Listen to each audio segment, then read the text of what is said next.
அல்லாஹு அக்பர். எப்படி சஹாபாக்களுடைய வாழ்க்கையை பாருங்கள். அல்லாஹ் என்னோடு இருக்கிறான், எதையும் இந்த பூமியில் இதை கொண்டு நான் வெற்றியடைய செய்வேன் என்ற ஒரு நம்பிக்கை அவர்களுடைய உள்ளத்தில் இருந்தது. எந்த சோதனை வந்தாலும் அதை கொஞ்சம் ஒதுக்கி வைத்து விட்டு தங்களுடைய வாழ்வை முன்னேற்றி கொண்டு இருந்தார்கள். அவர்களுக்கு தெரியும் இந்த வாழ்க்கை என்பதை ஒரு சோதனை தான். எமக்கு வாழ்க்கை என்பது இன்பம் மட்டும்தான் தெரிகிறது, துன்பம் எல்லாம் வாழ்க்கையாக தெரியவில்லை. அதனால்தான் துன்பம் வந்தால் ஒதுங்கி விடுகிறோம் வாழ்வில் இருந்து. இரண்டாவது, லஅல்லஹு பிகைர். சஹாபாக்களுடைய புரிதல், அல்லாஹுடைய ரசூல் எமக்கு கற்றுத்தந்த ஒரு பாடம். ஒரு சோதனை உங்களுக்கு வருகிறது என்றால், நீங்கள் விரும்பாமல் ஒரு இன்பத்தை கொடுத்தவன் உங்களை சோதிக்கிறான் என்றால், எப்படி அவனுக்கு தெரியுமோ எனக்கு இதை கொடுத்தால் இன்பம் என்று, அதனால் அவன் கொடுத்தானோ அப்படியே அவனுக்கு தெரியும் இதை எனக்கு அல்லாஹ் துன்பமாக ஆக்கியதும் எனக்கு நன்மைதான் என்று. ஒன்றை அல்லாஹ் கொடுத்தால் அல்ஹம்துலில்லாஹ், ஒன்றை கொடுக்கவில்லை என்றால் ஒரு முஃமின் சொல்லுவான் அல்ஹம்துலில்லாஹ். ரசூல் ஸல்லல்லாஹு அலைஹி வஸல்லம் சொன்னார்கள், அஜபல் லி அம்ரில் முஃமின். ஒரு முஃமினுடைய காரியம் என்னை ஆச்சரியப்படுத்துகிறது. ஏன்? அவனுக்கு நடக்கின்ற எல்லாம் நன்மையாகவே முடிந்து விடுகிறது. இது முஃமினை தவிர யாருக்கும் நடக்காது. அவனுக்கு ஒரு நன்மை வந்தால் அல்லாஹ்வை புகழ்கிறான், அது அவனுக்கு நலவாக மாறிவிடுகிறது. சோதனை வந்தால் பொறுமை காட்கிறான், அதுவும் அவனுக்கு நலவாகி விடுகிறது.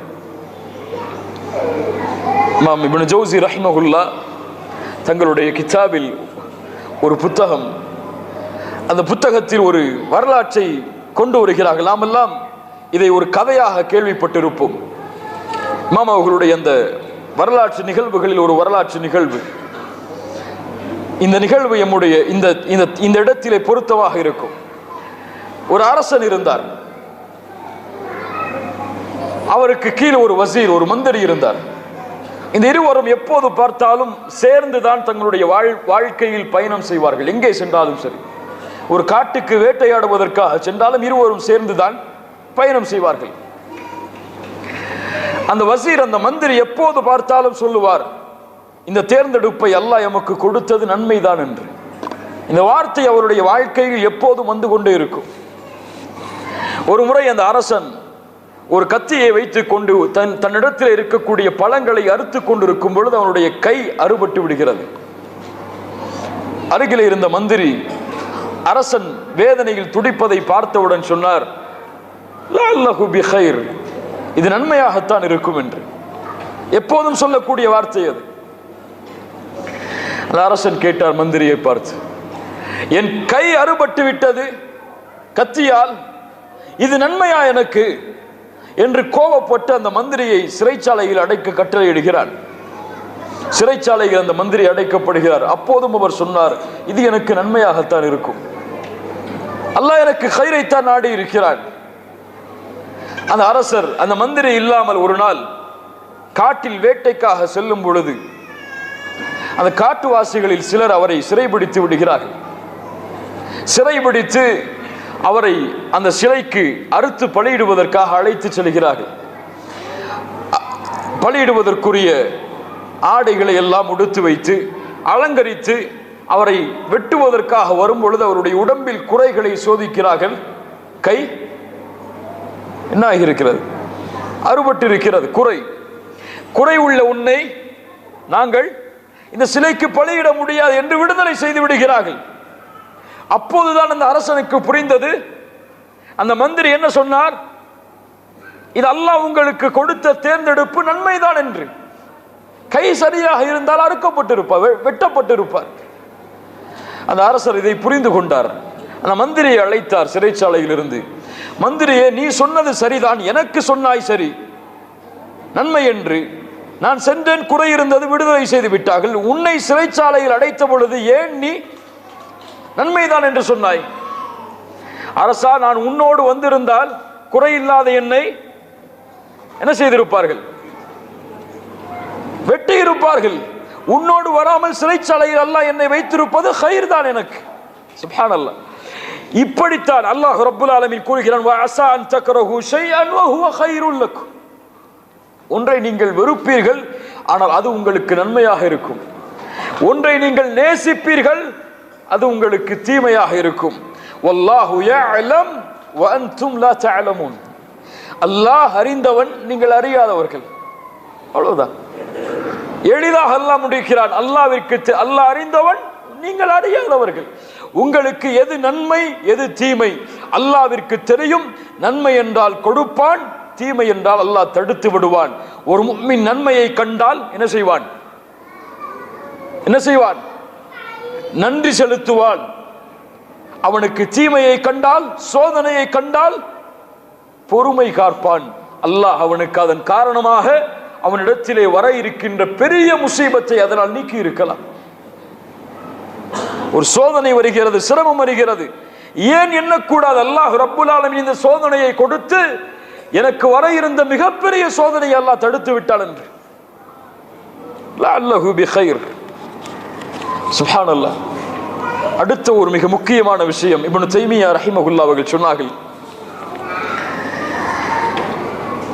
வாழ்க்கையில் நிம்மதியோடு மகிழ்ச்சியோடு வாழ வேண்டும் என்றால் இதுதான் முக்கியம். இது இருந்தால் போதும். ரூஹும் ஜஸதும், உடலும் உயிரும் அதனுடைய இயற்கை தன்மையை அடையும் பொழுதுதான் மகிழ்ச்சி அடையும். அதனுடைய சோர்ஸோடு அது இணையும் பொழுதுதான் என்ன ஆகும்? மகிழ்ச்சி அடையும். அந்த மூலத்தோடு அது இணையவில்லை என்றால் உயிரும் உடலும் மகிழ்ச்சி அடையாது. உடல் எதிலிருந்து படைக்கப்பட்டது? எதிலிருந்து படைக்கப்பட்டது? விரும்பினார்கள். ஒரு ஹதீஸ் எமக்கெல்லாம் தெரியும். இப்னு உமர் அவர்களுடைய தோள்பட்டையை பிடித்து அல்லாஹ்வுடைய தூதர் உலுக்கி சொன்னார்கள், குன் ஃபித் துன்யா கஅன்னக கரீபுன் அவ் ஆபிரு சபீல். இப்னு உமரே, இந்த பூமியில் ஒரு வழிப்போக்கன் எப்படி வாழ்வானோ, ஒரு பாதை அறியாதவன் எப்படி வாழ்வானோ, அது போன்று வாழ்ந்து செல். இந்த ஹதீஸை எப்படி புரிவோம்? நாம் எல்லாம் எப்படி புரிவோம்? ஏழ்மையோடு, வசதி இல்லாமல், காசு பணம் சேர்க்காமல் ஒரு பரதேசி எப்படி வாழ்வானோ அது போன்று வாழ்ந்து செல் என்று அல்லாஹ்வுடைய தூதர் சொல்வதாக நாம் புரிவோம். சஹாபி எப்படி புரிந்தார் தெரியுமா? இந்த ஹதீஸ் யாருக்கு சொல்லப்பட்டதோ அவர் எப்படி புரிந்தார் தெரியுமா?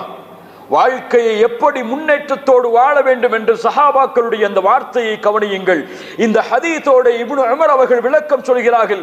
அல்லாஹ்வுடைய தூதர் இந்த ஹதீஸை எனக்கு சொன்னதுடைய விளக்கம், இதா அம்சைத ஃபலா தன்ததிரி ஸபாஹ் வ இதா அஸ்பஹ்த ஃபலா தன்ததிரில் மஸா. காலை வந்தால் மாலையை எதிர்பார்க்காதே, மாலை வந்தால் காலை எதிர்பார்க்காதே. வ குத் மின் ஸஹ்ஹதிக லிமரதிக வ மின் ஹயாதிக லிமௌதிக.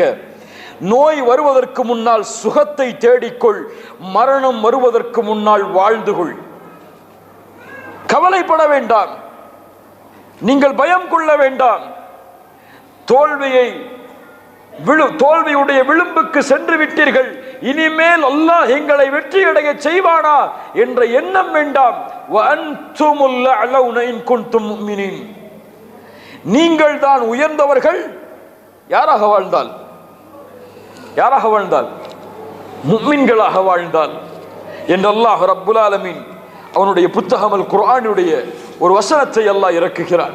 யோசித்து பாருங்கள். இன்றைய காலையில் ஒரு பிரச்சனை வந்தால் அவருடைய ஒட்டுமொத்த வாழ்க்கையும் அதோடு முடிந்து விடுகிறது. அந்த பிரச்சனை நீங்கும் வரை ரசூல் ஸல்லல்லாஹு அலைஹி வஸல்லம், கொஞ்சம் உங்கள் கவனத்தை கொடுங்கள். ரசூல் ஸல்லல்லாஹு அலைஹி வஸல்லம் அவர்களை விட இந்த